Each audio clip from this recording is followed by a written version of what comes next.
បាទពេលនេះសូមទស្សនិកជនទាំងអស់បានតាមដានមើលជួបជាមួយគុណគាទៀតហើយបាទគាត់នឹងជប់សម្ដេចដែរនេះឲ្យคล้ายដូចជាដបទឹកសុទ្ធ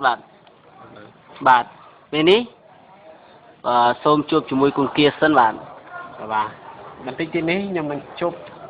ថងសម្ដេចដែរនេះឲ្យคล้ายជាដបទឹកសុទ្ធមួយយ៉ាងស្រស់ស្អាតអញ្ចឹងចាំមើលទាំងអស់គ្នាណាអញ្ចឹងបន្តិចទៀតកាមេរ៉ាចាប់ឲ្យចំណាខ្ញុំនឹងជប់ឲ្យថងនេះខ្លាយទៅជាដុតទឹកសុទ្ធឥឡូវជប់ឥឡូវដើម្បីឲ្យចាក់ស្ដែងបាទសួរទៅកញ្ញាមួយដែលអង្គុយមើលនឹងបាទធ្វើជាសាក់សីនេះកញ្ញាម្នាក់នេះគាត់នឹងធ្វើជាសាក់សីរបស់ខ្ញុំគឺអ្វីដែលខ្ញុំធ្វើគឺជាការពិតអញ្ចឹងចាំមើលទាំងអស់គ្នាហើយ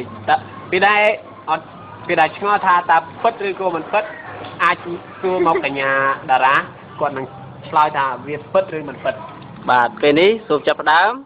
បាទស្រេចដីនឹងខ្លាយទៅជាដបទឹកសុទ្ធឥឡូវហើយបាទ1 2 3វ៉ាវឥឡូវនេះដបទឹកសុទ្ធខ្លាយទៅអូច្រឡំស្រេចដីខ្លាយទៅជាដបទឹកសុទ្ធហើយបាទហើយពេលនេះជាក់ស្ដែងគឺតារាបានអង្គុយមើលទៀតបាទឥឡូវនេះបានជប់ខ្លាយទៅជាទឹកសុទ្ធហើយឥឡូវនេះតើគុំគីអាចជប់ដបនឹងឲ្យខ្លាយទៅជាស្ដេចដីវិញបានទេបាទអាចជប់បានភ្លាមឥឡូវនេះឥឡូវចាំមើលបងប្អូនមើលម្ដងទៀតគឺជប់ដបទឹកសុទ្ធនេះឲ្យខ្លាយទៅជាស្ដេចដីវិញអូខេ1 2 3វ៉ាវពិតជាអស្ចារ្យមែនឥឡូវនេះ